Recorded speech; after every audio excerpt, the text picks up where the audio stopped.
കുറച്ചും വരെ നമുക്ക് കേട്ട വിഷയം മരണത്തിലുള്ള പാപത്തെക്കുറിച്ചാണ്. സൗണ്ട് ക്ലിയർ ആണല്ലോ. മരണത്തിലുള്ള പാപത്തെക്കുറിച്ച് അല്ലേ? അപ്പോൾ നമ്മുടെ ജീവിതത്തിലും മരണത്തിനുള്ള പാപമുണ്ട്, ഉണ്ടാകാം, ഉണ്ടെന്നല്ല ഉണ്ടാകാം.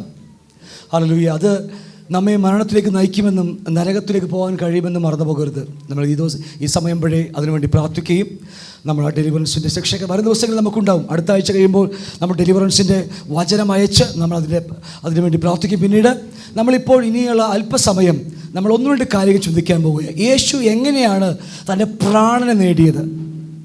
മറ്റു മനുഷ്യരും യോസേഫൊക്കെ എങ്ങനെയാണ് തൻ്റെ പ്രാണനെ നേടിയത് എന്ന കാര്യത്തെക്കുറിച്ച് നാം ചിന്തിക്കാൻ പോവുകയാണ്.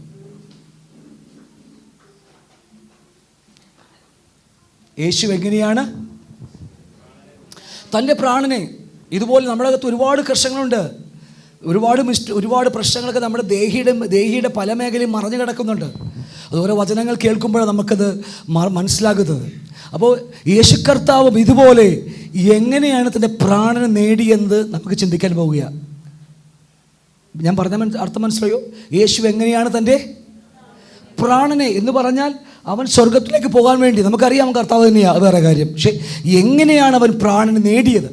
അവന് വേണമെങ്കിൽ മറിച്ച് ചിന്തിക്കാമായിരുന്നു. അതിനെക്കുറിച്ച് പറയാൻ പോകുന്നത്. എങ്ങനെയാണ് അവൻ പ്രാണൻ നേടിയത്, സ്വർഗത്തിലേക്ക് അവൻ എങ്ങനെയാണ് നേടിയതെന്ന അതിനെക്കുറിച്ച് നമ്മൾ ചിന്തിക്കാൻ പോകുന്നത്. ഒറ്റ വാക്യമുള്ളൂ, അത് വേറെ വലിയ വാക്യങ്ങളുടെ ആവശ്യമൊന്നുമില്ല.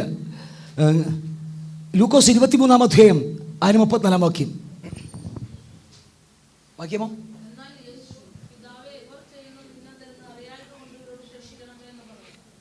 അന്നുകൂടി വായിച്ചേ.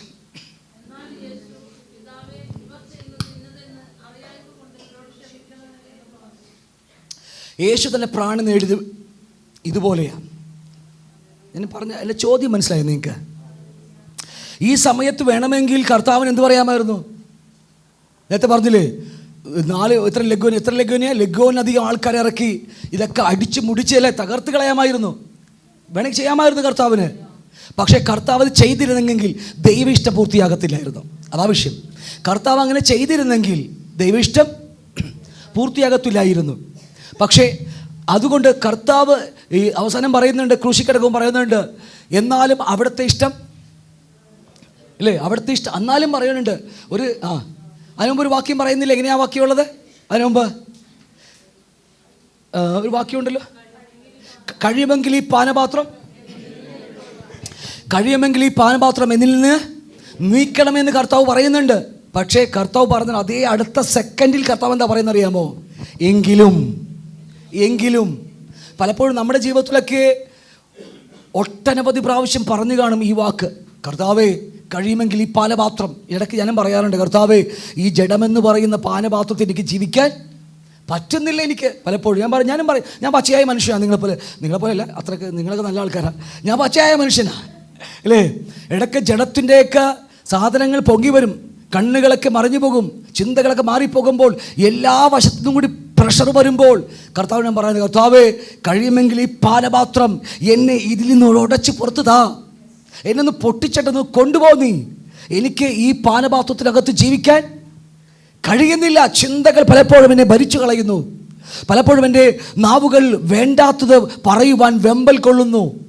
അപ്പോൾ ഞാനും പറഞ്ഞു പോകാറുണ്ട് പലപ്പോഴും, ഈ പാനപാത്രം ഇപ്പം എൻ്റെ പാനപാത്രം അല്ലേ, ഇതിൽ നിന്ന് മാറ്റിക്കളയണമേ എന്ന് പറയുമ്പോൾ അടുത്ത സെക്കൻഡിൽ ഞാനും ഇത് തന്നെ പറയുന്നത്, എങ്കിലും എൻ്റെ ഇഷ്ടമല്ല അവിടുത്തെ ഇഷ്ടം.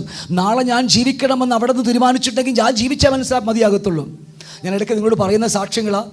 പണ്ട് ഞാൻ രാവിലെ ഒരു 4:30 ആകുമ്പോൾ ഞങ്ങളുടെ എരൂരിന്ന് ടെമ്പോ ട്രാവൽ, നിങ്ങൾക്കറിയാം ടെമ്പോ ട്രാവലിന് സാധനങ്ങളൊക്കെ കയറ്റി, എന്താ പറയുക, കൺവെൻഷൻ സെറ്റുകൾ, സ്പീക്കർ, ജനറേറ്റർ, സ്റ്റേജ് എല്ലാം കയറ്റി ഞാനും എൻ്റെ ബ്രദറുണ്ട് ഗോപൻ, നിങ്ങൾക്ക് എല്ലാവർക്കും അറിയാം, എൻ്റെ കസിൻ ബ്രദറുമായിട്ട് ഞങ്ങൾ രാവിലെ പോകും. കുമളിയിൽ എല്ലാ മാസം ഇതേപോലത്തെ ബൈബിൾ ട്രെയിനിങ് സെൻ്റർ ഉണ്ട് നമുക്കെല്ലാം.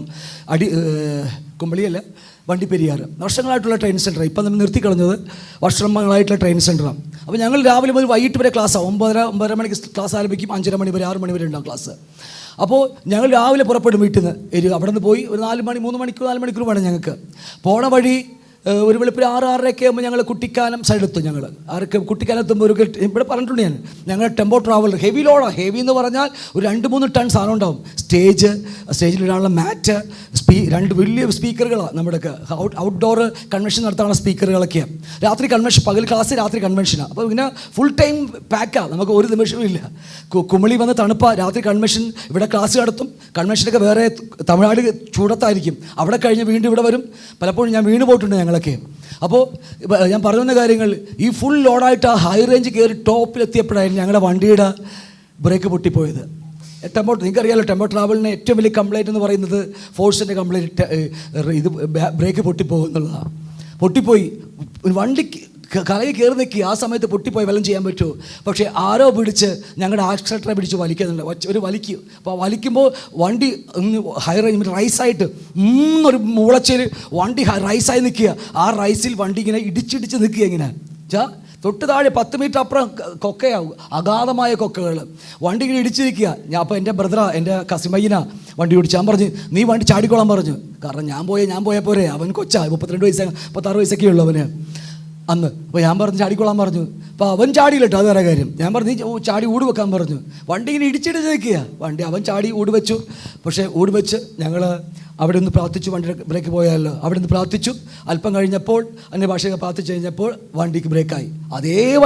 അതേ വണ്ടിയും കൊണ്ട് ഞങ്ങൾ വീണ്ടും 28 കിലോമീറ്റർ വണ്ടി ഓടിച്ച് ഞങ്ങൾ ഹൈ റേഞ്ചിൽ കൂടി പോയിട്ട് അവിടെ ബൈബിൾ ക്ലാസ് നടത്തി. കാരണം ദൈവഹിതമാണ് ഞാൻ അവിടെ നിൽക്കണമെന്ന്, പകൽ മുഴുവനും നിൽക്കണമെന്ന് അവിടെ തീരുമാനിച്ചിട്ടുണ്ടെങ്കിൽ ആർക്ക് തടയാൻ കഴിയും? അതുകൊണ്ട് ഞാൻ പറയുന്ന കാര്യങ്ങൾ, പിതാവേ ഈ പാനപാത്രം മാറ്റണമെന്ന് പറഞ്ഞാൽ പോലും അവിടുത്തെ ഇഷ്ടമാണ്.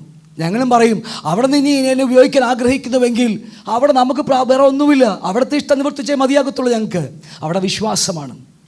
നമുക്കത് അടുക്കാൻ പറ്റില്ല. വണ്ടിയും കൂടെ എങ്ങനെ പോകുമെന്ന്. പക്ഷേ ഞങ്ങൾ അവിടെ വണ്ടിയും കൊണ്ട് പോയി. അന്നൊക്കെ എന്താ പറയുക, ചോരത്തിളപ്പം എന്നൊക്കെ പറയില്ല നമ്മൾ. ചോരത്തിളപ്പം നമുക്ക് കർത്താവ് എന്ന് പറഞ്ഞ ഭ്രാന്ത. അതൊന്നും അന്നും ഇതൊക്കെ ഒരേപോലെ തന്നെയാ, അതൊട്ട് കുറച്ചിലൊന്നുമില്ല. അപ്പോൾ ഞാൻ പറയുന്ന കാര്യങ്ങൾ, കർത്താവ് അങ്ങനെ പറഞ്ഞു, എങ്കിലും എൻ്റെ പാനപാത്രം മാറ്റാൻ പറഞ്ഞെങ്കിലും എങ്കിലും നിൻ്റെ ഇഷ്ടം നടക്കട്ടെ. ഇവിടെ കർത്താവ് അതാ പറയുക, പിതാവേ ഇവർ ചെയ്യുന്നത് എന്ന് അറിയായിക്കൊണ്ട് ഇവരോട് ക്ഷമിക്കണമേ. ഈ ഒരു വാക്ക് എൻ്റെയും നിങ്ങളുടെയും ജീവിതത്തിൽ ഏറ്റവും അവസാനം വന്ന് നിൽക്കേണ്ട വാക്ക്. കാരണം ഇവർ ചെയ്യുന്നത് എന്തെന്ന് അറിയായികയാൽ അവരോട് ക്ഷമിക്കണമേ. ഇടയ്ക്ക് ഞാൻ പറയാറുണ്ട്, കർത്താവ് ഈ ദുഷ്ടന്മാരായി മനുഷ്യരുടെ ഇടയിൽ എന്നെ ഇടാതെ ഇവരങ്ങോട്ട് എടുത്തുകൂടെ എന്നൊക്കെ ഞാനും പറയാറുണ്ട്. മനസ്സിലായില്ലേ? എന്നെ കൊണ്ടുപോകാനില്ല, ഞാൻ ഇവിടുന്ന് വരില്ല. അതുപോലെ അതല്ല. അപ്പോൾ ഈ ഒരു വാക്ക് നമ്മുടെ ജീവിതത്തിൽ എന്നും നിങ്ങളുടെ ആഴത്തിൽ പതിച്ചോളാം, ഹൃദയത്തിനകത്ത്. ഏതാണെന്നറിയാമോ? പിതാവേ ഇവർ ചെയ്യുന്നത് ഇന്നതെന്ന് അറിയായികൊണ്ട് ഇവരോട് ക്ഷമിക്കണമേ. മനസ്സിലാവുന്നുണ്ടോ? മറ്റുള്ളവരോട് ക്ഷമിക്കാനുള്ളൊരു മനസ്സ്. ക്ലിയറാണ് ഞാൻ പറയുന്നത്? ഏറ്റവും അധികമായി അവരോട് ക്ഷമിക്കുവാൻ. ക്രൂശിൽ കിടക്കുമ്പോഴും കർത്താവ് അറിയാം. നീ വാക്കിനർത്ഥം നോക്കിയേ. പിതാവ് ഇവർ ചെയ്യുന്നത് ഇന്നതെന്ന്, നീ പറയാൻ പോയി ഞാൻ ഒരുപാട് പറഞ്ഞുകൊണ്ടിരിക്കും. ഇവർ ചെയ്യുന്നത് ഇന്നതെന്ന് കർത്താവിന് അറിയാൻ പാടില്ലേ ഇവർ എന്താ ചെയ്തതെന്ന്?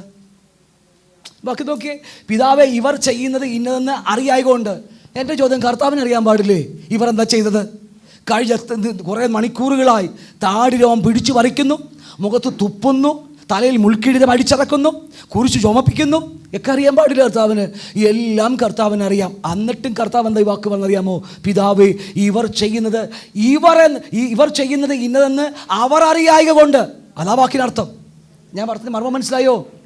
കർത്താവിനെല്ലാം അറിയാം. കുറച്ചു മുമ്പ് എന്നെ താഴ്രോമം വലിച്ചു പൊട്ടിച്ചതാ, തലയിൽ മുൾക്കിരീടം അടിച്ചിറക്കിയതാ, എൻ്റെ മുതുകത്ത് ക്രൂശ് ചുമന്നുകൊണ്ട് പോകുമ്പോൾ നടക്കാൻ കഴിയാതെ വരുമ്പോൾ ചാട്ടവാറിന് അടിച്ചതാ, 152 ആർന്ന് നീളമുള്ള മുള്ളുകൾ കൊണ്ട് കിരീടം മെടഞ്ഞിട്ട് അടിച്ചിറക്കി ഈ കണ്ണ് വരെ തൊത്തി കണ്ണ് പുറത്തു വന്നതാണ് കർത്താവിൻ്റെത്. ആ കർത്താവ് പറഞ്ഞില്ലേ? അറിയാം. പക്ഷേ ഇതറിയാതെ ഈ വാക്കിനർത്ഥം, പിതാവേ ഇവർ ചെയ്യുന്നത് ഇന്നതെന്ന് ഇവരറിയുന്നില്ല.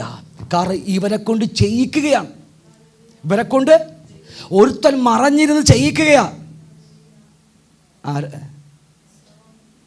നമ്മൾ പറയാം മറ്റവൻ പറഞ്ഞു കൊടുത്തതാ. മറ്റവൻ ആര്? അവള്. അവൻ പറഞ്ഞു പറയിപ്പിച്ചത് എന്നോടത്. ഇതല്ല. ഒരിട കമ്പനിയുടെ പരസ്യത്തെക്കാരനെ കുറിച്ച് ഞാൻ പറയുന്നത്.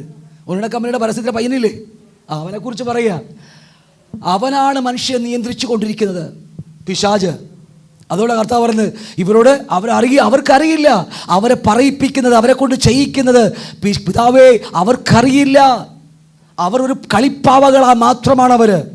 മനസ്സിലാവുന്നുണ്ടോ? അവരാരുടെയോ നിയന്ത്രണത്തിന് ചലിക്കുന്ന പാവകൾ. ഒരു നിയന്ത്രണ വസ്തു മാത്രമാണ് മനുഷ്യൻ. ഹല്ലേലൂയ. എന്നെ വിശ്വാസികളായ നമ്മളെക്കുറിച്ച് നമ്മുടെ ഇടയിൽ നിന്ന് ഒരാൾ പറഞ്ഞാൽ എൻ്റെ വിശ്വാസം മാഞ്ഞു പോകുന്നതാണോ? അത്ര ഉള്ളെങ്കിൽ ഞാൻ വിശ്വാസിയല്ല, ഞാൻ പിന്നെ വേറെ എവിടെയും പോയി നിൽക്കണം. അല്ലെങ്കിൽ ആരെങ്കിലും എന്നെപ്പറ്റി നിന്ദിച്ചാൽ എൻ്റെ മഹത്വം പോകുന്നതാണോ? അയ്യോ, അത് പിന്നെ നമ്മളാ പരിശോധിക്കേണ്ടത്. ആരെങ്കിലും എന്നെ കളിയാക്കിയാൽ എൻ്റെ ഉരിഞ്ഞു പോകുന്നതാണോ എൻ്റെ ഈ വിശ്വാസം? അല്ല, അത് അവരെ കൊണ്ട് പിശാച് പറയിപ്പിക്കുന്നതാണ്. കർത്താവേ, അവർ ചെയ്യുന്നത്, അവർ പറയുന്നത് അവരറിയായ കൊണ്ട് അവരോട് പൊറുക്കണമേ. എത്ര ആഴമായ മർമ്മമാണല്ലേ. ഇതാണ് ക്രിസ്ത്യ ജീവിതത്തിൻ്റെ ഏറ്റവും പ്രാണൻ നേടേണ്ട, നമ്മുടെ ജീവൻ നേടേണ്ട ഏറ്റവും അൾട്ടിമേറ്റ് വചനം ഇതാണ്. കർത്താവ് ക്രൂശിൽ പറഞ്ഞ ഇവർ ചെയ്യുന്നത് ഇതേ വാക്യം തന്നെയാണ് നമുക്ക് വേണ്ടത്. നമുക്കൊരിക്കലും മറ്റുള്ളവർ ക്ഷമിക്കാൻ ബുദ്ധിമുട്ടാണ്, പക്ഷേ ഇതേ വേറെ വഴിയില്ല. കർത്താവ് പറഞ്ഞില്ലേ, ഹാബേലിലും അവൻ്റെ യാഗത്തിലും ദൈവം പ്രസാദിച്ചു. ആദ്യം ദൈവം പ്രസാദിക്കുന്നത് എൻ്റെ ഹൃദയത്തിലാണ്. എന്തുകൊണ്ടാണ്? ദൈവരാജ്യം നമ്മുടെ ഉള്ളിൽ വരണം. ദൈവരാജ്യം, അവൻ്റെ രാജ്യവും നീതിയും അന്വേഷിക്കാൻ പറഞ്ഞത് എന്തുകൊണ്ടെന്ന് അറിയാമോ? ദൈവരാജ്യം എൻ്റെ ഹൃദയത്തിൽ വന്നാൽ പിന്നെ ഞാനല്ലല്ലോ, പിന്നെ നിയന്ത്രിക്കുന്ന മുഴുവനും സ്വർഗമാണ്. ഹല്ലേലൂയ. അങ്ങനെ ജീവിക്കുന്നവർക്ക് മാത്രമേ ഈ വാക്ക് പറയാൻ കഴിയത്തുള്ളൂ. ഈ വാക്ക് പറയാൻ കഴിയുന്നത് ദൈവരാജ്യം ഉള്ളിൽ വന്നവർക്കാ, അല്ലാത്തവർക്കാർക്കും. കാരണം അവരുടെ ഉള്ളിൽ ആരാ രാജാവ്? നാം തന്നെയാ, അല്ലെങ്കിൽ പിശാച്. മാനുഷിക ലോകത്തിൻ്റെ പുറകിൽ പൈശാചികനാണ്. നമുക്ക് എല്ലാവർക്കും അറിയാം, പഠിച്ചവർക്ക് മുകളിൽ പഠിച്ച ക്ലാസ് എടുത്തതാണ്. ഒരു മനുഷ്യൻ്റെ സിംഹാസന പിന്നിൽ പൈശാചിക ലോകമാണ്. അപ്പം അതുകൊണ്ട് ഇവിടെ യേശു കർത്താവിൻ്റെ ഹൃദയത്തിൽ ദൈവരാജ്യമായതുകൊണ്ടാണ് കർത്താവ് ഇതേ വാക്ക് സംസാരിച്ചത്. നമ്മുടെ അകത്ത് എന്തില്ല? ദൈവരാജ്യം വരാത്തത് കൊണ്ടാണ് പ്രശ്നം. യെശയ്യാപ്രവചനം 53-10 വാക്യം. എന്നാൽ അവനെ തകർത്ത് കളയാൻ യഹോവയ്ക്ക് ഇഷ്ടം തോന്നി, അവന് കഷ്ടം വരുത്തി, അവൻ്റെ പ്രാണനൊരു അകൃത്യയാഗമാക്കിയിട്ട് അവൻ സന്തതികളെ കാണുകയും ദീർഘായുസ് പ്രാപിക്കുകയും യഹോവയുടെ ഇഷ്ടം അവൻ്റെ കയ്യാൽ, ആരുടെ കയ്യാലാണ്? ക്രിസ്തുവിലൂടെയല്ലേ? അവൻ്റെ കയ്യാൽ സാധിക്കുകയും ചെയ്യും. ഈ ഇഷ്ടം, യഹോവയുടെ ഇഷ്ടം ആർക്കറിയാമായിരുന്നു? അറിയാമോ? ആർക്കറിയാം? ക്രിസ്തുവിനെ പുത്രനറിയാം. യഹോവയുടെ പിതാവിൻ്റെ ഇഷ്ടം പുത്രനറിയാം. അത് പുത്രൻ്റെ കയ്യാൽ സാധിക്കുമെന്ന് വചനത്തിൽ എഴുതി വെച്ചിരിക്കുക യെശയ്യാപ്രവാചകൻ. 800 വർഷങ്ങൾക്ക് മുമ്പേ അല്ലേ യെശയ്യാപ്രവാചകൻ എഴുതി വെച്ചിരിക്കുക പുസ്തകത്തിൽ. യഹോവയുടെ വാക്കുകൾ, ഇഷ്ടം തൻ്റെ പുത്രൻ്റെ കയ്യാൽ സാധിച്ചെടുക്കും യഹോവ. അങ്ങനെയാണല്ലോ. അതുകൊണ്ട് കർത്താവ് ക്രൂശിൽ മരിക്കുമ്പോഴും അവനൊറ്റ വിശ്വാസമുണ്ടായിരുന്നു. എന്താണെന്നറിയാമോ? എൻ്റെ മരണത്തിലൂടെ, എന്നാൽ അവനെ തകർത്ത് കളയാൻ യഹോവയ്ക്ക് ഇഷ്ടം തോന്നി, അവന് കഷ്ടം വരുത്തി. ആരാ കഷ്ടം വരുത്തിയത്? പിശാച് അല്ലേ? ആരാ കഷ്ടം വരുത്തിയത്? പിതാവ് തന്നെയാ. അതാ നമുക്കറിയാത്തൊരു വിഷയം. നമ്മുടെ ജീവിതത്തിലും കഷ്ടം വരുത്തുന്ന ആരാന്നറിയാമോ? ഇപ്പം ഞാൻ വീണ്ടും പറയാം, അടുത്തത് പറയും, അതും കൂടെ പറഞ്ഞിട്ട് നിർത്തത്തുള്ളൂ. നമ്മുടെ ജീവിതത്തിൽ ദൈവത്തിനൊരു പ്രവൃത്തിയുണ്ട്. ഹല്ലേലൂയ. യേശുവിൻ്റെ ജീവിതത്തിൻ്റെ മേൽ ആർക്കാണ് അധികാരം? അഴച്ചവന്. അതാ നല്ല വാക്കല്ലേ, അഴച്ചവനാ. അവനാണ് കർത്താവക്ക് യേശുവിൻ്റെ മേൽ, പുത്രൻ്റെ മേൽ കഷ്ടം വരുത്തിയത്. എന്തിനാണെന്നറിയാമോ? യഹോവയുടെ ഇഷ്ടം അവൻ്റെ കയ്യാൽ സാധിച്ചെടുക്കുവാൻ ക്രിസ്തുവിലൂടെ പിതാവ് അത് സാധിച്ചെടുക്കുകയാണ്. എന്താണത്? എന്താണ് ഇഷ്ടം? എന്താ യഹോവയുടെ ഇഷ്ടം? എന്താ യഹോവയ്ക്ക് ഇഷ്ടം തോന്നി? എന്തിഷ്ടമാ? അവൻ്റെ പ്രാണൻ ഒരു അകൃത്യയാഗമായി. അകൃത്യയാഗത്തെക്കുറിച്ച് നിങ്ങൾ പഠിക്കണം. ഈ പല യാഗങ്ങളെക്കുറിച്ച് വേദോസം പഠിപ്പിക്കുന്നുണ്ട്. 5 യാഗങ്ങളെല്ലാം ക്രിസ്തുവിനെ കുറിച്ച് പഠിപ്പിക്കുന്നതാണ്. ഓരോ യാഗം, നേര്യമാവിൻ്റെ യാഗങ്ങളെയൊക്കെ മനോഹരമായ, ഇതെല്ലാം ക്രിസ്തുവിൽ പൂർണ്ണമായതാണ്. അപ്പോൾ അവൻ്റെ പ്രാണൻ ഒരു അകൃത്യയാഗമായിട്ട്. അടുത്ത വാക്യം, സന്തതി. ആ ഒരു വാക്യം മാത്രം നമുക്ക് എടുക്കാം. സന്തതിയെ കാണും. യേശുവിന് കാൽവരി കുരിശിൽ കിടക്കുമ്പോൾ അറിയാം, ഞാൻ എൻ്റെ മരണത്തിലൂടെ ഒരു സ്വപ്നം, ഒരിഷ്ടം പിതാവ് പൂർത്തിയാക്കുകയാണ്. എന്താണെന്നറിയാമോ? അവൻ്റെ മരണത്തിലൂടെ അനേക മക്കളെ ഭൂമിയിൽ നിന്ന് സ്വർഗത്തിൻ്റെ അവകാശിയാക്കി മാറ്റുകയാണ്. ഈ ഒരു സത്യം യേശുവിന് അറിയാവുന്നതുകൊണ്ടാണ് യേശു തൻ്റെ പ്രാണൻ അവസാനം വരെ സൂക്ഷിച്ചത്. പ്രാണനെ അവൻ ഒരിക്കലും ഹാനി വരുത്തിയില്ല. നമ്മുടെ പ്രാണന് ഹാനി വരുത്താൻ നമുക്ക് എങ്ങനെയാ? നീ ശരിയല്ല, അവൾ ശരിയല്ല. ഈ ഒന്ന് ഞാൻ പറഞ്ഞത് മനസ്സിലായില്ലേ? ഞാൻ അവനോട് ക്ഷമിക്കത്തില്ല, ഞാൻ മിണ്ടത്തില്ല. ഇല്ലേ? നേരത്തെ പഠിച്ചതുപോലെ നമ്മൾ സഹോദരങ്ങൾ അന്യോന്യം സ്നേഹിക്കുന്നില്ലെങ്കിൽ എൻ്റെ പ്രാണനെ ഞാൻ ഹാനി വരുത്തുകയാണ്. ദൈവമല്ലട്ടോ. ഞാൻ നരകത്തിൽ പോകുന്നുവെങ്കിൽ ഞാനാണ് കാരണക്കാരൻ. നിങ്ങൾക്ക് ഞാൻ വാക്ക് മനസ്സിലാവുന്നുണ്ടോ? ഹല്ലേലൂയ. ഞാനാണ് കാരണക്കാരൻ. എൻ്റെ പ്രാണന് ഹാനി വരുത്തുന്നത് ഞാനാ, ദൈവമല്ല, മറ്റുള്ളവരുമല്ല. സ്വന്തം പ്രാണന് ഹാനി വരുത്തുന്നത് ഞാൻ ഒറ്റൊരുത്തനാ. കാരണം അറിയാമോ? പിതാവ് ഇവർ ചെയ്യുന്ന അറിയായികയാൽ ഇവരോട് ക്ഷമിക്കെന്ന് പറയും. ഇവരൊക്കെ കാരണമാണ് ഇത് സംഭവിക്കുമെന്ന് പറഞ്ഞാൽ ഞാൻ അവരുടെ മേൽ ബ്ലെയിം ചെയ്യുകയാണ്, കുറ്റം വയ്ക്കുകയല്ലേ. അപ്പോൾ ഇത് സംഭവിക്കുമ്പോൾ എവിടെയാണ് ഹാനി വരുന്നത്? എൻ്റെ പ്രാണന്, എൻ്റെ നിത്യത, എൻ്റെ സ്വർഗം, അല്ലേ? ഇവിടെ പറഞ്ഞില്ലേ, യേശുവിനെ അകൃത്യയാഗമാക്കിയാൽ ലഭിക്കാൻ പോകുന്ന ഈ ദൈവത്തിന് ലഭിക്കാൻ പോകുന്ന ഒരു വലിയ സ്വപ്നമുണ്ട്. ഒരുപാട് മക്കളെ ഭൂമിയിൽ നിന്ന് മനുഷ്യപുത്രന്മാരെ ദൈവപുത്രന്മാരാക്കി മാറ്റുന്ന ദൈവത്തിൻ്റെ പ്രൊജക്റ്റ് എന്നിലൂടെ സാധിക്കാൻ പോകുന്നുവെന്ന് യേശുവിന് അറിയാമായിരുന്നു. അതറിയാവുന്നതുകൊണ്ട് അവൻ പറയും എല്ലാവരോടും ക്ഷമിക്കണമേ, എല്ലാവരോടും ക്ഷമിക്കണമെന്ന്. കാരണം അവൻ്റെ മരണത്തിലൂടെ ഒരു വട്ടം ദൈവകുഞ്ഞുങ്ങൾ സ്വർഗത്തിലേക്ക് പോകുകയാണ്. ഇത് നമ്മളെന്ന് അറിഞ്ഞേ, കർത്താവ് എനിക്ക് ഒരു വലിയൊരു വിളി വെച്ചിട്ടുണ്ട്. എന്താ വിളി? പ്രവാചകനായിട്ട്, പിന്നെന്താ അപ്പോസ്തലനായിട്ട്. അതൊക്കെ ഇവിടെ കിടക്കുന്ന വിളിയാണ്. അത് ഇവിടെ കൊണ്ട് അവസാനിച്ചു. അത് കിട്ടിയാൽ നരകത്തിൽ പോകാം. പക്ഷേ സ്വർഗീയ വിളിക്കോഹരിക്കാരെ, നിങ്ങൾ ദൈവമക്കളെന്ന് വിളിക്കപ്പെടുവാൻ 3-1 യോഹന്നാൻ അല്ലേ? എന്താ അത്? ദൈവം നമ്മെ വിളിച്ചിരിക്കുന്നത്. ഇവിടെ 2-3 വിളിയുണ്ട്. കൃപാവരത്തെക്കുറിച്ച് മറുനാളിൽ പഠിക്കും നമ്മൾ. കൃപാവരത്തിൽ 1 ക്രിസ്തുവിൻ്റെ വിളിയുണ്ട്, 2 പിതാവിൻ്റെ വിളിയുണ്ട്. ക്രിസ്തുവിൻ്റെ വിളി അവൻ്റെ വേലക്കായി അവനോടുകൂടെ നമുക്ക് ചേർന്ന് പ്രവർത്തിക്കാൻ വേണ്ടിയാണ്. അത് ചെയ്താൽ നരകത്തിൽ പോകാം. പറഞ്ഞ മനസ്സിലാവുന്നുണ്ടോ? ക്രിസ്തു നമ്മെ വിളിക്കുന്നുണ്ട് അവൻ്റെ വേലക്ക് വേണ്ടി, കൂട്ടുവേലക്കാരായി. ഞാൻ കൊരിന്ത്യലേഖനം പറയുന്നത്, കൂട്ടുവേലക്കാരായി എന്നെ വിളിക്കുന്നുണ്ട്. ഭൂതങ്ങളെ പുറത്താക്കാം, പ്രവചിക്കാം, വീര്യപ്രവൃത്തി ചെയ്യാം, ഭൂതങ്ങളെ പുറത്താക്കാം, കർത്താവ് പറയും അല്ലേ, ഒക്കെ ചെയ്യാം. പക്ഷേ അത് ചെയ്താലും ഞാൻ നിന്നെ അറിയണമെന്നില്ല. പക്ഷേ സ്വർഗം നമുക്ക് വിളിക്കുന്നൊരു വിളിയുണ്ട്. എന്താ വിളി? പിതാവ് വിളിക്കുന്ന വിളി എന്താ? സ്വർഗീയ വിളി. സ്വർഗത്തിലേക്ക് നമ്മെ വിളിച്ചിരിക്കുക. ഞാൻ പറഞ്ഞ അർത്ഥം മനസ്സിലാവുന്നുണ്ടോ? ഇപ്പോൾ ന്യൂ ലൈഫ് ഫെലോഷിപ്പിന് ഗ്രോ, ഗോ, ഗീവ് അല്ലേ? അല്ലേ അല്ലേ? സഭ വളരുക, പോകുക, ഗോ, ഗീവ്, കൊടുക്കുക അല്ലേ? സഭ വളരുക, ഗ്രോ, ഗോ, ഗീവ് നമ്മുടെ ന്യൂ ലൈഫിൻ്റെ ഒരു ദർശനമാണ്. പക്ഷേ ആ ദർശനം പ്രാപിച്ചാൽ നരകത്തിൽ പോകാം നമുക്ക്. സഭ വളർന്നുകൊണ്ട് കാര്യമില്ല. ആദ്യം സ്വർഗീയ വിളി നമ്മൾ അറിയണം. ഞാൻ എൻ്റെ വാക്ക് ശ്രദ്ധിക്കണം നിങ്ങൾ. ഞാൻ ന്യൂ ലൈഫിലെ പാസ്റ്റർ, കുറ്റം പറഞ്ഞതല്ല. ന്യൂ ലൈഫിലെ കുറ്റം പറഞ്ഞതല്ല. എന്തേ മാവന് ആദ്യം പ്രാപിക്കേണ്ട ദർശനം എന്നെ പിതാവ് വിളിച്ചിരിക്കുന്നു. ഈ വിളി അറിഞ്ഞാൽ മാത്രമേ ക്രിസ്തുവിൻ്റെ വിളി മനസ്സിലാകത്തുള്ളൂ. മനസ്സിലാവുന്നുണ്ടോ? അത് മനസ്സിലാക്കിയാലാ ഇവിടുത്തെ ഈ പറഞ്ഞ മോളിൽ നമ്മുടെ go grow go go go അല്ലേ അല്ലേ? അത് തന്നെ ഗോ ഗോ ഗോ ഗോ അവസാനം അത് പ്രാപിച്ചെടുക്കണമെങ്കിൽ മറ്റേ 2 അറിയണം. അതില്ലെങ്കിൽ മറ്റൊന്നും നമുക്കില്ല.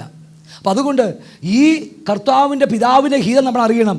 അതുകൊണ്ട് ആ കർത്താവ് ക്രൂശിൽ കിടന്നപ്പോൾ അവനറിയാം എൻ്റെ മരണത്തിലൂടെ ഒരു പറ്റം വിത്തുകൾ കർത്താവിൻ്റെ മക്കളായി മാറ്റപ്പെട്ടിരിക്കും.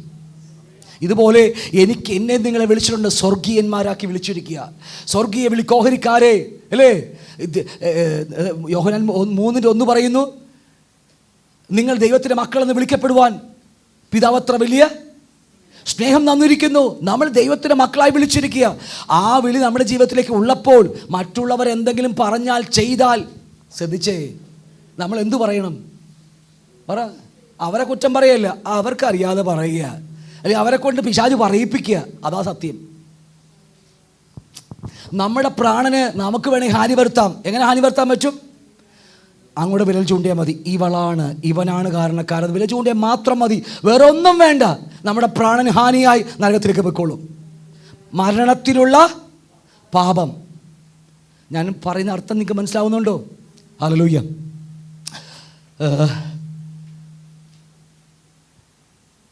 അതുകൊണ്ട് എബ്രായ 12:15 പറയുന്നുണ്ട്, ജാഗ്രതയായിരിപ്പീൻ, ആരും ദൈവകൃപ വിട്ട് പിന്മാറുവാനും നല്ല കയ്പുള്ള വേര് മുളച്ച് കലക്കമുണ്ടാക്കി അനേകർ അതിനാൽ മല്ലപ്പെടുവാനും ഇടയാകുമല്ലോ. പഠിച്ചിട്ടുണ്ട് അതിനെക്കുറിച്ചൊക്കെ അല്ലേ?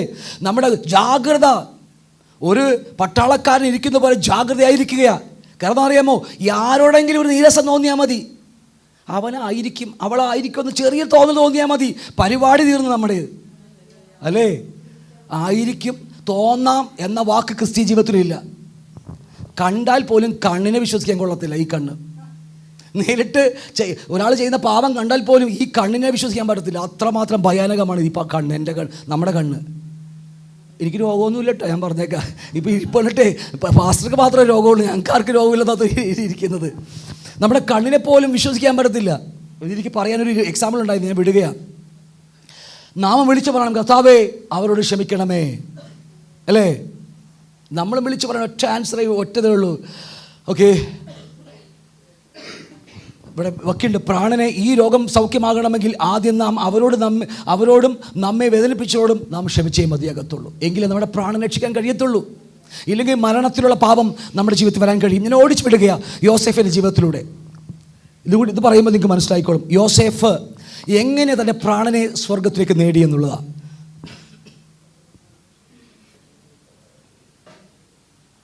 ഞാൻ ഇന്നലൊരു സീഡ് കഴിച്ച്, സീഡ് ഈ ഷുഗറൊക്കെ സീഡുണ്ടല്ലോ, സീഡ് കഴിച്ച് അവസാനം സീഡ് നെഞ്ച് പൊട്ടണ വേദനയായിപ്പോയി. ഞാൻ രാജനൊക്കെ അറിയാം, രാവിലെ പോലും വൈകിട്ട് വരെ പ്രാണവേദനയായിരുന്നു എൻ്റെ പ്രാണവേദന. കാരണം ശ്വാസം പോലും ഇല്ല, ഞാൻ പേടിച്ചു പോയി, ഒന്നും നോക്കിയിട്ടുമില്ല. പക്ഷെ ആകെ വല്ലാത്തൊരു സ്റ്റേജായി പോയിരുന്നില്ല. ഞാൻ വിളിക്കണതൊക്കെ ഉണ്ടായിരുന്നത്, പക്ഷേ കർത്താവ് സൗഖ്യമാക്കി. ഞാൻ പറഞ്ഞത് യോസേഫിൻ്റെ ജീവിതത്തിൽ നമ്മൾ കടന്നു പോകാൻ പോവുകയാണ്. ഉൽപ്പത്തി നമുക്കറിയാം, 37 മുകളിൽ ദർശനത്തെക്കുറിച്ച് പഠിച്ച വാക്യങ്ങൾ അതെല്ലാം. ഓർമ്മയുള്ളവർക്കായി സ്തോത്രം, ഓർമ്മയില്ലാത്തവർക്കായും സ്തോത്രം തന്നെ, അല്ലേ? എന്തോ ആകട്ടെ, 37 മുതൽ 42 അധ്യായങ്ങൾ പഠിക്കുമ്പോൾ അവിടെ യോസെഫിനെ കുറിച്ച് എഴുതി വെച്ചിരിക്കുക. യോസെഫ് 17-ാമത്തെ വയസ്സിൽ ഒരു ദർശനം കാണുക. 11 കറ്റകൾ എഴുന്നേറ്റ് നിന്ന് അവൻ്റെ കറ്റയെ നമസ്കരിക്കുന്നു. സൂര്യനും ചന്ദ്രനും നക്ഷത്രങ്ങളും അച്ഛനും യാക്കോബും അച്ഛനായ യാക്കോബും അമ്മയും സഹോദരന്മാർ മറ്റു നക്ഷത്രങ്ങളൊക്കെ ഈ പുള്ളിക്കാരൻ നമസ്കരിക്കുന്നു. സഹോദരന്മാർക്ക് പിടിക്കുമോ? ബാക്കി 11 സഹോദരന്മാരും എൻ്റെ കറ്റയെ നമസ്കരിക്കുന്നു. ഒരിക്കലും പിടിക്കൂല നമുക്ക്, അല്ലേ? സൂര്യനും ചന്ദ്രനും അച്ഛനും അമ്മയും നക്ഷത്രങ്ങളും അനിയന്മാരും ഈ കൊച്ചു ബാലനായ 17 വയസ്സുള്ള ഈ ബാലനായ യോസേഫിൻ്റെ നേരെ നിന്ന് അവനെ നമസ്കരിക്കുമെന്ന് പറഞ്ഞ ചേട്ടന്മാരൊക്കെ പിന്നെ, അല്ലേ, എങ്ങനെ വിഷം കൊടുത്തു പോലാൻ നോക്കും അവർ. നോർമൽ മനുഷ്യൻ്റെ ചിന്തകളാണ്. പക്ഷേ ഈ യോസേഫ് എങ്ങനെ അവനാ 17-ാമത്തെ വയസ്സിൽ ദർശനം കിട്ടിയപ്പോൾ 30-ാമത്തെ വയസ്സിൽ 13 വർഷങ്ങൾക്ക് ശേഷം അവൻ മിസ്രൈമിലെ മന്ത്രിയാകുന്നത് വരെ അവൻ്റെ ജീവിതം എങ്ങനെയായിരുന്നു, അവനെങ്ങനെ തൻ്റെ പ്രാണനെ നേടി. അതാണ് നാം പഠിച്ചിട്ടുണ്ട് മുകളിൽ. ഇവിടെ പഠിക്കുന്ന ഒരു വിഷയം ഒന്നിനോടൊന്ന് എതിർക്കുന്നതല്ല, എല്ലാം ഒന്നിനോട് ചേർന്ന് നിൽക്കുന്ന വിഷയമാണ്. ഇത്ര മനസ്സിലായോ? 17 വയസ്സുള്ള ക്രിക്കറ്റും കളിച്ച് നടക്കുന്ന പ്രായം. ഞങ്ങളുടെ ഇവിടെ പറയുന്ന ചെറുപ്പക്കാരൊക്കെ ഉണ്ട്, ചിലപ്പോൾ പന്ത് കാണുമ്പോൾ പന്ത് കെട്ടാൻ പോകും. മിനിസ്ട്രി ചെയ്യുന്ന ആൾക്കാരാ, ചില പന്ത് കെട്ടും, പന്ത് തട്ടുമ്പോൾ അവരുടെ കൂടെ ഇപ്പോൾ പന്ത് കെട്ടും. അതുപോലെ പന്ത് കെട്ടിടക്കുന്ന പ്രായം, ക്രിക്കറ്റും ഫുട്ബോളും കളിച്ചടക്കുന്ന പ്രായം 17 വയസ്സ്. ദൈവം അവന് 2 ദർശനങ്ങൾ കൊടുക്കുക. ഏതൊക്കെയെന്ന് അറിയാമെന്ന് നിൽക്കല്ലേ? ആ ദർശനം കൊടുക്കുമ്പോൾ അന്ന് മുതൽ അവൻ്റെ ജീവിതത്തിൽ കഷ്ടം തുടങ്ങുകയാണ്. ഒന്ന് എടുത്തേക്കാം. ചേട്ടൻ അനിയന്മാർ അവനെ പിടിച്ച് പൊട്ടക്കിണറ്റിലിട്ടു, നമുക്കറിയാമല്ലേ? ഓടിച്ചു വിടുകയാണ്. തുടർന്ന് രൂപയെന്ന് പറയുന്ന ചേട്ടൻ്റെ ദയ കൊണ്ട് അവനെ പൊട്ടക്കിണറ്റിൽ നിന്ന് പൊക്കിയെടുത്ത് അവിടെ ചന്തയിൽ, അല്ലേ, മിസ്രൈമിലേക്ക് വിറ്റ് കളഞ്ഞു നമുക്കറിയാൻ കഴിയും.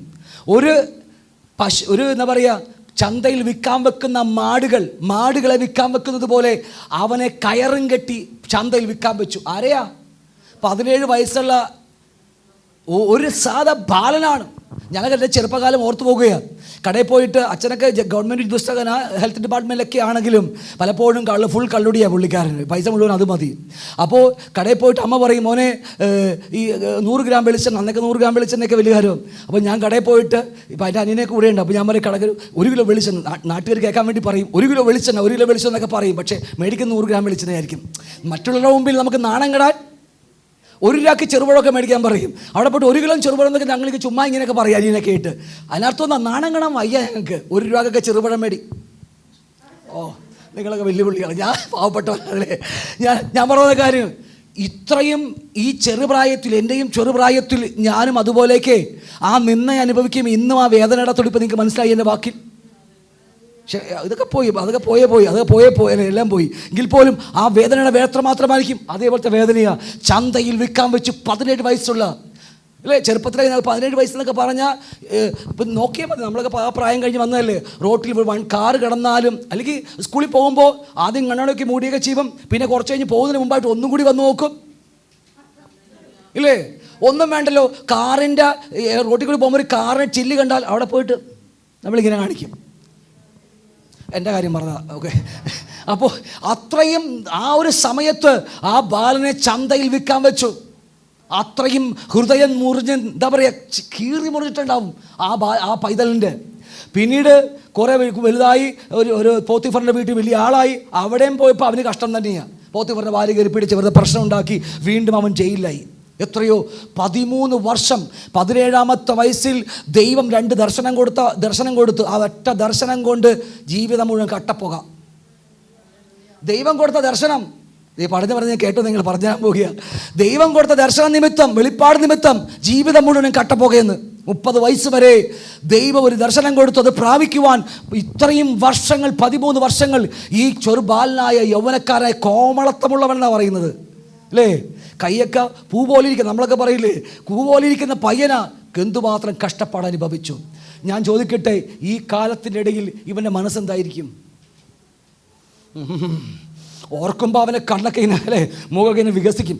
ഇങ്ങനെ വന്നില്ലല്ലോ എന്ന് കാണിച്ചേ, നല്ല മൂക്കൊക്കെ ആ കാര്യമൊക്കെ ഓർക്കുമ്പോൾ മൂക്കൊക്കെ വികസിക്കും ഇങ്ങനെ, അല്ലേ? കണ്ണീന്നൊക്കെ കണ്ണുനീര് വരും. അതിനർത്ഥം പകയാ. ഇവന്മാരെവിടെയിട്ടെങ്കിലും കിട്ടിയാ ഞാൻ തട്ടുവെന്നുള്ള പകയാ. ഈ കുഞ്ഞുങ്ങൾക്ക് പോലും, എടാ അച്ചുവാടാ, അല്ലെ അച്ചുവാടാ, അതേ കെമു ഒറ്റയ്ക്കിരിക്കണം, അവിടെ പണിയാടാന്ന് അങ്ങനെ പറഞ്ഞ കുഞ്ഞുങ്ങളിൽ പോലും അത്രയും വലിയ കാര്യമാണ്. വലിയത് പോട്ടെ, ഈ ചില ശിങ്കിടി 1 വയസ്സുമായ 2 വയസ്സുള്ള കുഞ്ഞു പറയാ, എടാ അമ്മയും അച്ഛനും ഇല്ലടാ, അതേ കെമു അവനവിടെ ഒറ്റയ്ക്കിരിക്കണം, വാടാ അവനെ തട്ടാന്നാ പറയണത്. പിന്നെ ഇവൻ്റെ കാര്യം പറയണോ? ഞാൻ പറഞ്ഞ മനസ്സിലാവുന്നുണ്ടോ? തൻ്റെ ജീവിതത്തിൽ എന്നാൽ 30 വയസ്സ് കഴിഞ്ഞപ്പോൾ അവൻ മിസ്രൈമിലെ ഒരു വലിയ രാജാവായി, വലിയ മന്ത്രിയായി. നമുക്കെല്ലാവർക്കും അറിയാം. 45 അധ്യായം എവിടെയാ? 45 അധ്യായം പഠിക്കുമ്പോൾ അവിടെ എന്തുകൊണ്ട് യോസെഫിന് അവരോട് ക്ഷമിക്കാൻ കഴിഞ്ഞു എന്നൊരു ചില വാക്യങ്ങൾ അറിയാൻ കഴിഞ്ഞു. ഞാൻ അതെടുക്കാൻ വേണ്ടിയല്ലേ ഇപ്പം കയറ്റിയതാ. എന്നാലും 45 അധ്യായം വാക്കുമ്പോൾ അവൻ്റെ സഹോദരന്മാർ ഈജിപ്തിൽ മന്ത്രി ആയിരിക്കുന്നവൻ്റെ ഈജിപ്തിൽ വരികയാണ്. ഇപ്പം ആരാ? യോസെഫ് മന്ത്രിയാ. രാജാവ് കഴിഞ്ഞാൽ അല്ലേ എല്ലാം അവൻ്റെ മക്കളാ. അത്രയും വലിയ പേര് മാത്രമേ ഉള്ളൂ രാജാവിന്, ബാക്കി മുഴുവൻ അധികാരം ഈ യോസെഫിനാ. അവന് വേണമെങ്കിൽ പിടിച്ചക്കതിനെ വെട്ടിക്കൊല്ലാമായിരുന്നു. പക്ഷേ ആ സഹോദരങ്ങളോട് എങ്ങനെ അവൻ ക്ഷമിച്ചു, അവൻ്റെ പ്രാണനെ എങ്ങനെ നേടി. സഹോദരനോട് പിണക്കം വെച്ചാൽ നരകമാണെന്നാണ് ഇപ്പോൾ പഠിച്ചത് നമ്മളല്ലേ. നമ്മൾ മരണത്തിലുള്ള പാവമെന്നാണ് പഠിച്ചത്. പക്ഷേ യോസേഫ് നരകത്തിൽ പോയില്ല, അല്ലേ? എന്തുകൊണ്ട്, എങ്ങനെ നേടി? അവിടെ നിങ്ങൾ മിസ്രൈമിലേക്ക് വിറ്റുകളഞ്ഞ നിങ്ങളുടെ സഹോദരൻ യോസെഫാകുന്നു ഞാൻ. എന്നെ ഇവിടെ വിറ്റുകളഞ്ഞത് നിങ്ങൾ വ്യസനിക്കേണ്ട, വിഷാദിക്കുകയും വേണ്ട. നമ്മൾ പറയും, നിങ്ങളൊക്കെ എന്നെ വിറ്റുകളഞ്ഞതാ, എന്നാലും കുഴപ്പമില്ല, വാ. നമ്മുടെ വാക്ക് അങ്ങനെയാണ്, വാക്കിന്മേലും തീ വരും, അല്ലേ? പണ്ട് നിങ്ങളൊക്കെ എന്നെ വിറ്റുകളഞ്ഞതല്ലേ, കുഴപ്പമില്ല, ഞാൻ ക്ഷമിച്ചിരിക്കുന്നു, വാ, എന്നാലും കുഴപ്പമില്ല. ആരെങ്കിലും പോയി കൂടെ പോകുമോ? കാരണം വാക്കിന്മേൽ പോലും അതിന് ആ ചൊവ്വയുണ്ടല്ലേ. പക്ഷേ ഈ മനുഷ്യൻ അങ്ങനെയല്ല പറയുന്നത്. ഇവിടെ ആ വാക്കല്ല, നിങ്ങളിവിടെ വിറ്റ് കളഞ്ഞുകൊണ്ട് വ്യസനിക്കേണ്ട, വിഷാദിക്കുകയും വേണ്ട. ജീവരക്ഷക്കായി ദൈവം എന്നെ നിങ്ങൾക്ക് മുമ്പായിട്ട് അഴച്ചതാകുന്നു. വെളിപ്പാടുകൾ കിട്ടി ജീവിതത്തിൽ. അതെവിടെയാണെന്ന് ഞാൻ പറയാൻ പോകുകയാണ്. ആകയാൽ നിങ്ങളല്ല, ദൈവമത്രേ എന്നെ ഇവിടെ അഴച്ചത്. നിങ്ങൾ ആരെയും കഷ്ടങ്ങളിലൂടെ പോകുന്നുണ്ടെങ്കിൽ ഓർത്താൽ മതി, ദൈവം നിങ്ങൾക്ക് അനുവദിച്ചിരിക്കുക. നിങ്ങളെ മാത്രമല്ല, നിങ്ങളുടെ മുമ്പിൽ വരുന്നവരെയും രക്ഷിക്കുവാൻ, നിങ്ങളുടെ വാക്കുകൾ അവരെയും പ്രബോധിപ്പിക്കുവാൻ ദൈവം ചിലതൊക്കെ നമുക്ക് തരികയാണ്. എടുക്കാൻ പോയ ഒരുപാട് വാക്യങ്ങൾ എൻ്റെ മനസ്സിലേക്ക് ഓടി വരികയാണ്. ഇരുട്ടിൻ്റെ ഗുപ്തനിധികളെ തരാമെന്ന് യെശയ്യാപ്രവാചകൻ എഴുതി വെച്ചിട്ടുണ്ട്. ഇരുട്ടിൻ്റെ ഗുപ്തനിധികൾ നല്ലതല്ലല്ലോ എന്തായാലും, അല്ലേ? ദൈവം നമുക്ക് ഇരുട്ടിൻ്റെ നിധി പോലും തരുന്നത് അതിൽ നിന്ന് ചില പാഠങ്ങൾ നമ്മൾ പഠിക്കുക മാത്രമല്ല, നമ്മുടെ മുമ്പിൽ വരുന്നവർക്ക് കൊടുക്കാൻ വേണ്ടിയാണ്. തളർന്നിരിക്കുന്നവരെ പ്രബോധിപ്പിക്കാൻ വേണ്ടിയാണ്. ഈ കഷ്ടവും ദുഃഖവും ദാരിദ്ര്യവും തിന്മകളും അവരൊരു പക്ഷെ മറ്റവിടെ പോക്കും. പക്ഷെ നമ്മളെ കർത്താവ് താഴ്ത്തുന്നത് എന്തുകൊണ്ടാണെന്നറിയാമോ? നമുക്ക് അതിനേക്കാൾ വലിയ പ്രവൃത്തി ചെയ്യാനുള്ളതുകൊണ്ടാണ്. ഓക്കെ, അപ്പോൾ ആകയാൽ നിങ്ങളല്ല, ദൈവമത്രേ എന്നെ ഇവിടെ അഴച്ചത്. അവൻ എന്നെ ഫറവോന് പിതാവും വാക്യത്തിന് പറവോന് പിതാവും അവൻ്റെ ഗൃഹത്തിലൊക്കെയും യജമാനും ദൈവം എന്നുള്ള വാക്ക് അവിടെ യജമാൻ ചേരുന്നത്. മിസ്രിൻ ദേശത്തിലൊക്കെയും അധിപതിമാക്കി വെച്ചിരിക്കുന്നു. മനസ്സിലാവുന്നുണ്ടോ? 3 വലിയ കാര്യങ്ങൾ അവിടെ യോസേഫ് പ്രാപിച്ചെടുത്തത് അല്ലേ. അവൻ നമ്മുടെ സഹോദരന്മാർ വന്നപ്പോൾ, എത്ര നമുക്കറിയാമല്ലോ, പല പ്രാവശ്യങ്ങളാണ് വരുന്നുണ്ട്. വന്നപ്പോൾ സത്യത്തിൽ അവൻ അവരോട് ദേഷ്യം തോന്നിയില്ല. സങ്കീർത്തനം 105, 17, 19 അവിടെ പറയുന്നു, അവർക്ക് മുമ്പായി 16 വാക്യം, അവൻ ദേശത്തൊരു ക്ഷാമം വരുത്തി, അപ്പം എന്ന കോലിൻ്റെ അശേഷം ഒരു ക്ഷാമം വന്നു ആ ദേശത്തിന് മുഴുവനും. അടുത്ത വാക്യം,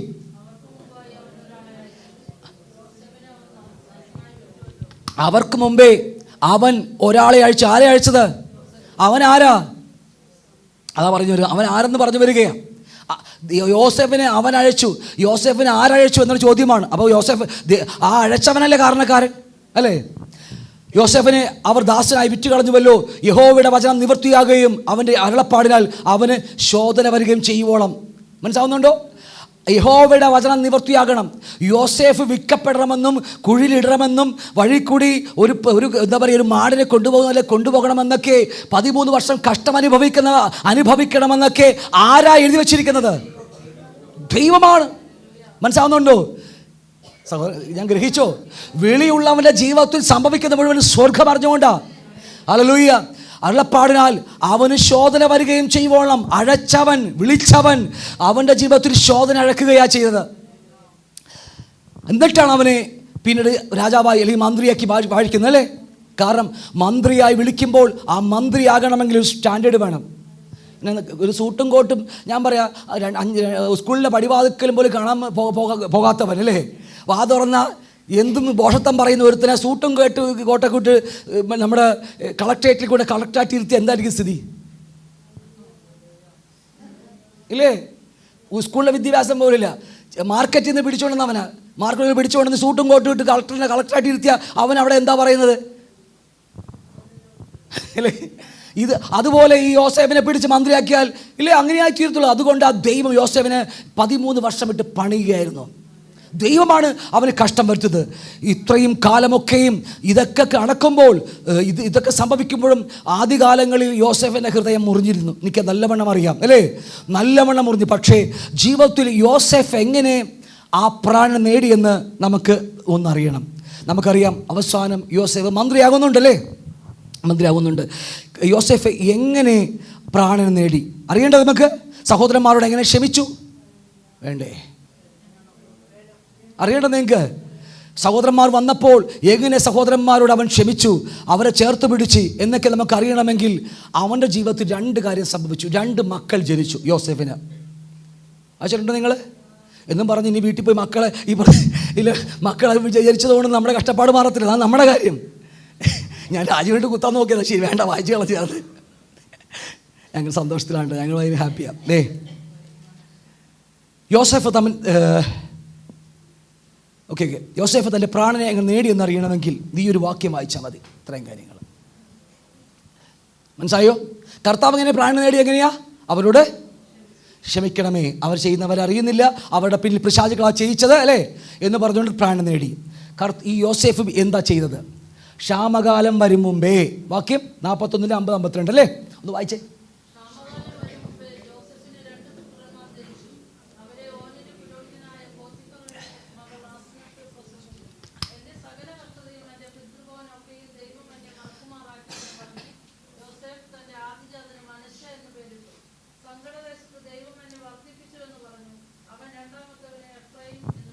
ഈ വാക്യം വല്ലതും വായിച്ചങ്ങ് പോകാം. പക്ഷെ എന്താ മർമ്മം എന്നറിയാമോ നിങ്ങൾക്ക്?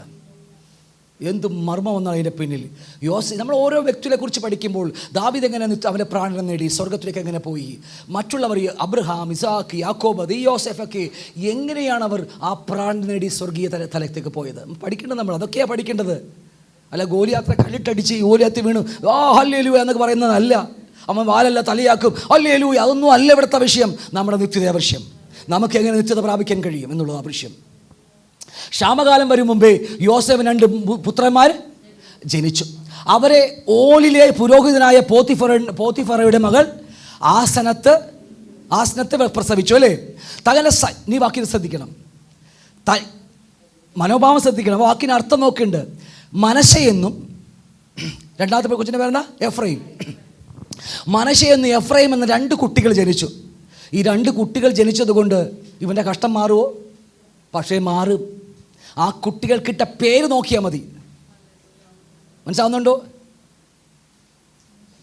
അല്ലാതെ വല്ല കണ്ണനെന്നും കുട്ടനെന്നും കാബേജും ബാൻഡിൽ നിന്ന് കിട്ടാ ശരിയാവത്തില്ലല്ലേ. ബാലഭദ്ര അല്ലേ, ഭദ്രകളുടെ സ്വഭാവമൊക്കെ ഉണ്ടാവും. പേര് ഇവിടുത്തെ പേര് വായിച്ചാൽ മതി, പേരിൻ്റെ അർത്ഥം പഠിക്കണം നമ്മൾ. നോഹയുടെ കാലഘട്ടമൊക്കെ പഠിക്കുമ്പോൾ ഓരോ പേരെടുത്ത് പഠിച്ചാൽ അതിമനോഹരമാണ്. ഹല്ലേലൂയ. ഇവിടെ 2 പേർ എന്തുകൊണ്ടാണെന്നറിയാമോ യോസേഫ് മക്കൾക്ക് പേരിട്ടത്? നമ്മളല്ല, പണ്ട് ഞാനൊക്കെ കുഞ്ഞായിരുന്നപ്പോൾ കണിയാനല്ല, പേരും മറന്നു പോയല്ലോ, കെണിയാനുമില്ല, തല ഇങ്ങനെ ഓലയൊക്കെ വെച്ച് നോക്കി, അയ്യോ നമുക്കൊരു ഓലയിലൊക്കെ എഴുതൂലേ പണ്ട്. ജ്യോതിഷവും മറന്നും പോയി. ജ്യോതിഷക്കാരൻ്റെ അടുക്കൽ പോയിട്ട് ജ്യോതിഷക്കാരൻ പറയും ഇവൻ വലിയവനാകും, അനിഴ നക്ഷത്രക്കാരൻ, രാജാവാകും എന്നൊക്കെ പറഞ്ഞാൽ പിന്നെ രാജാവിൻ്റെ പേരെ എടുത്തുള്ളൂ നമ്മൾ, ഇല്ലേ? ഇതല്ല ഞാൻ പറഞ്ഞു വരുന്നത്. ഈ ഇടുന്നതിന് പിന്നിൽ യോസേഫിൻ്റെ ജീവിതത്തിൽ ചിലതൊക്കെ സംഭവിച്ചിരുന്നു. ആ സംഭവമാണ് അവൻ്റെ കുഞ്ഞിന് പേരിട്ടിരിക്കുന്നത്. എന്താണ്? മനശ്ശെ ജനിച്ചു സങ്കടം, എൻ്റെ സകല സങ്കടവും. ഏത് സങ്കടമാ? എൻ്റെ പൃഥുഭവനമൊക്കെയും ദൈവം എന്നെ മറക്കുമാറാക്കി. യോസേഫ് പറയുക, എൻ്റെ ചേട്ടന്മാർ രൂബേലും അവനും ഇവനും അല്ലേ എല്ലാം കൂടി എന്നോട് കാണിച്ചു കൂട്ടിയത് എന്താ? നമ്മളാണെങ്കിൽ മറക്കത്തില്ല. ചെറുപ്പത്തിലെ, ഇപ്പോൾ വയസ്സ് 60 ചെറുപ്പത്തിലെ അമ്മ എന്നെ തള്ളിയിന്ന്, എൻ്റെ അച്ഛൻ എന്നെ മറ്റുള്ളവർ മുമ്പ് വിട്ട് എന്നെ കൊഞ്ഞനം കാണിച്ചു, ഞാൻ എന്നും മറക്കില്ല എന്നാണ് അമ്മ പറഞ്ഞുകൊണ്ടിരിക്കുന്നത്. നടന്നിട്ട് വർഷം 60 പല്ലും കൊഴിഞ്ഞ് കുഴിലേക്ക് കാൽ നീട്ടിയിരിക്കുക. എന്നിട്ടും പറയുന്നു അവരെന്നെ അങ്ങ് ചെയ്തൊക്കെ ഓർക്കുമ്പോൾ മൂക്കൊക്കെ വികസിച്ച് കണ്ണിൽ നിന്ന് തുള്ളി വെള്ളം വന്ന്. ഞാൻ പറഞ്ഞ് മനസ്സിലാവുന്നുണ്ട് നിങ്ങൾക്ക്? പലപ്പോഴും വിശ്വാസിയാണ്, രക്ഷിക്കപ്പെട്ട് സ്ഥാനപ്പെട്ടിട്ട് ഇന്നും പണ്ട് നടന്ന കാര്യം കുഞ്ഞുനാളിൽ എന്നെ സ്കൂളിൽ കൊണ്ടുപോകാതെ ചേട്ടനെ കൈ പിടിച്ച് എന്നെ കൈ പിടിക്കാതെ നടത്തിക്കൊണ്ടുപോയി എൻ്റെ അച്ഛൻ. എന്നിട്ട് വലിച്ചുകൊണ്ടിരിക്കുക നമ്മൾ. മനസ്സിലാവുന്നുണ്ടോ? ശ്രദ്ധിച്ചേ. എന്തോ ആകട്ടെ, ഇതൊക്കെ തൂത് തന്നെ, എല്ലാം തൂത് തന്നെയാ. നോക്കിയേ, ഇവിടെ അതല്ല. സകല കഷ്ടതയും എൻ്റെ പൃഥുബലം, എൻ്റെ ഈ രൂപേല്, എൻ്റെ ചേട്ടൻ, എൻ്റെ എല്ലാവരും അല്ലേ, എൻ്റെ എഫ്രൈം, ഗാദ് എല്ലാം എന്നോട് ചെയ്തതൊക്കെ എന്നെ ദൈവം മറപ്പിച്ച് കളഞ്ഞു. അതവൻ്റെ ഹൃദയത്തിൽ മറച്ചു കളഞ്ഞപ്പോൾ അവനൊരു കുഞ്ഞ് ജനിച്ചു. അവൻ്റെ പേരാ മനശ്ശെ. ആ പേരിനത്രം എന്നെ മറക്കുമാറാക്കി. ആ പേര് നോക്കിയാൽ മതി. മനസ്സിലാകുന്നുണ്ടോ? ദൈവം എൻ്റെ പഴയ ലോകത്തെ മറച്ചു, എൻ്റെ പ്രാണനെ നരകത്തിൽ കൊണ്ടുപോകുന്ന എൻ്റെ സഹോദരന്മാരോടുള്ള, എൻ്റെ അമ്മയോടുള്ള, എൻ്റെ അപ്പനോടുള്ള, എൻ്റെ കുഞ്ഞുങ്ങളോടുള്ള, ഭർത്താവിനോടുള്ള എല്ലാ ദേഷ്യവും മറക്കുമാറാക്കി എന്ന് പറഞ്ഞുകൊണ്ട് ആ കുഞ്ഞിന് മനശ്ശെ എന്ന് പേരിട്ടു. നേടിയോ? അവൻ്റെ പ്രാണൻ നേടിയോ? അവൻ പിടിച്ചുകൊണ്ടിരിക്കുക. എന്നാലും അല്ലേ, നമ്മളെന്നും വീർപ്പിച്ചുകൊണ്ടിരിക്കുക മൂക്കൊക്കെ. എന്നാലും മറക്കില്ല എന്നൊക്കെ പറയില്ല അവള്. ഞാൻ വിട്ട് അല്ലേ. അപ്പൊ ഈ വാക്ക് വായിച്ചാൽ മതി. യോസേഫ് അതിന്റെ പ്രാണങ്ങൾ നേടി. 2:52 വാക്യം വായിച്ചേ. ഇതേ സമയമായി.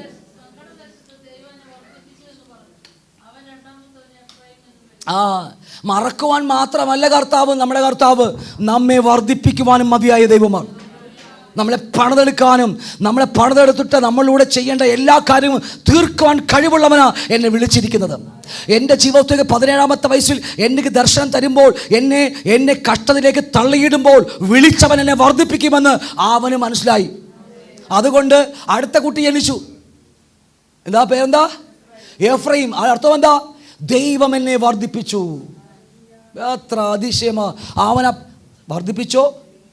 വരുന്നതേ ഉള്ളൂ അല്ലേ. പക്ഷെ ആ വിശ്വാസമാണ് അവൻ്റേത് അല്ലേ. എൻ്റെയൊക്കെ അമ്മ എനിക്ക് പേരിട്ട്, എൻ്റെ പേരെന്താണെന്നറിയാമോ നിങ്ങൾക്ക്? ഡിനിൽ കുമാർ അല്ലേ. എങ്ങനെ കിട്ടിയതറിയാമോ? എൻ്റെ അമ്മ എന്താ പറയുക, ഗർഭിണിയായിട്ട്, അല്ല അമ്മ ഗർഭിണിയാണല്ലോ, അമ്മ ഗർഭിണി തന്നെയാണല്ലോ. ഹോസ്പിറ്റലിൽ എന്നെ ജനിപ്പിക്കാൻ പോയിരിക്കുക. അപ്പോൾ തൊട്ടടുത്ത കട്ടിലിൽ ഒരു ഡിനിൽ കുമാർ എന്ന് പറഞ്ഞ കൊച്ചു മരിച്ചുപോയി. അപ്പോൾ എനിക്കിട്ട പേരാക്കി ഡിനിൽ കുമാർ. എന്തു പറയാനാണ്, ഞാനിനി എന്തോ പറയാനാണ്. വർഷം എനിക്ക് 51 ഇനി ഞാനും കുഴിലേക്ക് പോയിക്കൊണ്ടിരിക്കുക. ഇനി ഇതാണ് എൻ്റെയൊക്കെ പേര്. ഇവിടെ അതല്ലല്ലോ, ഇവിടെ മറക്കുമാറാക്കി. ദൈവം എന്നെ പ്രതിഭവനം ചെയ്ത എല്ലാം എന്നെ മറക്കുമാറാക്കി. എൻ്റെ ദൈവം എന്നെ വിളിച്ചവൻ വർദ്ധിപ്പിക്കും എന്ന വിശ്വാസത്താൽ അവൻ എഫ്രൈം എന്നിട്ടു. ഞാൻ പറയുക, ഈ വചനം വായിച്ചാൽ പിന്നെ കിട്ടുകിട്ടാ നമ്മുടെ അകത്തൊക്കെ തുളുമ്പിലക സഹോദരങ്ങളെ.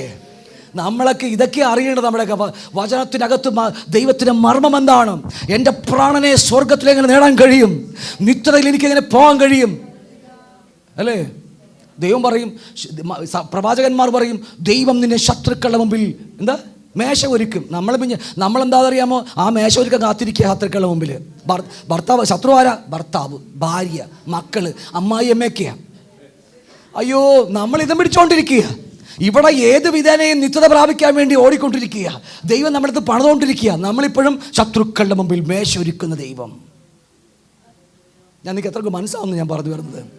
നമുക്ക് അവിടെ പോകണം, നമ്മുടെ അപ്പൻ്റെ വീട്ടിൽ പോകണം. നമുക്ക് അതിനെൻ്റെ പ്രാണനെ നേടണം. എൻ്റെ ബാല്യകാലത്ത് എൻ്റെ ബാല്യത്തിൽ സംഭവിച്ചു ഒരുപാട് എനിക്കുണ്ട് പറയാൻ. എനിക്ക് ഒരുപാടുണ്ട്. മരിച്ച കൊച്ചിൻ്റെ പേരാണോ എനിക്ക് കിട്ടത്? ഇന്നും ഞാൻ ചോദിച്ചുകൊണ്ടിരിക്കുക. വേണമെങ്കിൽ ഇടയ്ക്ക് ഞാൻ എന്നത്തിൻ്റെ പറയും, വേറെ ഏതൊക്കെ പേരിടും എനിക്ക്, കുട്ടാന്നൊക്കെ ഞാൻ തന്നെ എന്നത്തിന് ഇടല്ലേ. അല്ലേ? അതൊന്നും അല്ല, അതൊക്കെ അവിടെ കിടക്കട്ടെ. അല്ലേ? മറക്കണമെന്ന് ജീവിതം.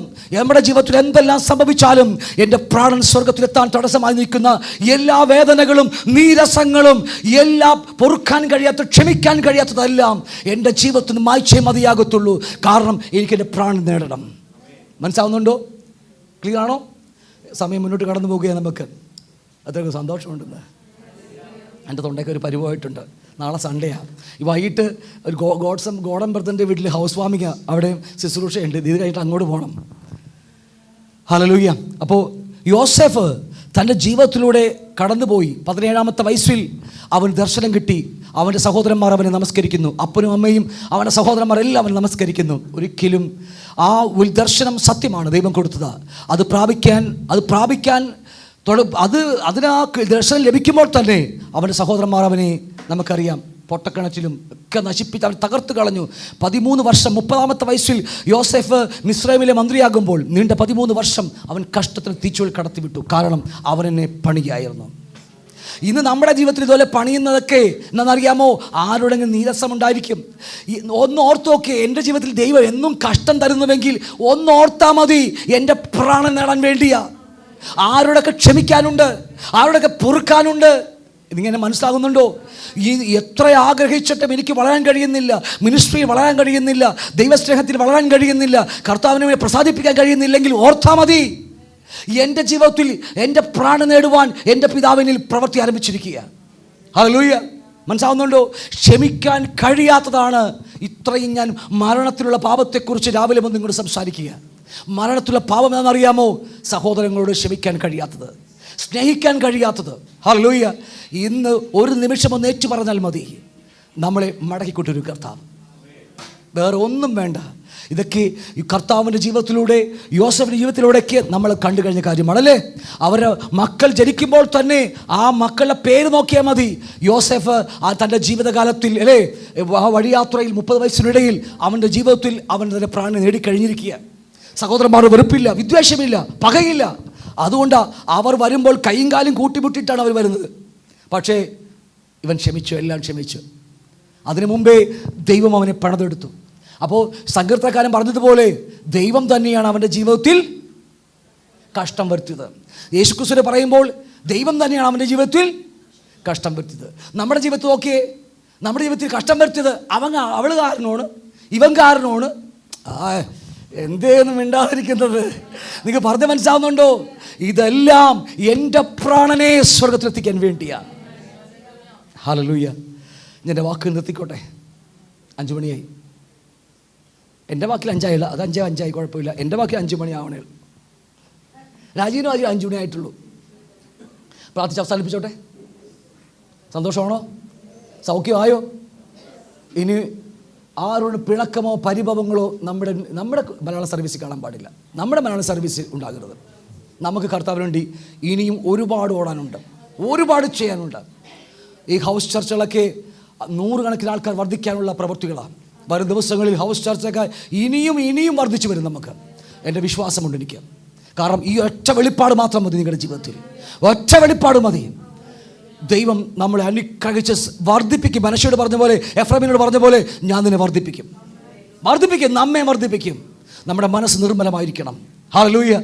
പരമാർത്ഥമായിരിക്കണം. പരമാർത്ഥ മനസ്സാണെങ്കിൽ ദൈവം നമ്മെ വർദ്ധിപ്പിച്ചിരിക്കും. ഞാൻ നിങ്ങളോട് സംസാരിക്കുന്നത് തികഞ്ഞ ദൈവസ്നേഹത്തിൽ നിങ്ങളോട് സംസാരിക്കുന്നത്.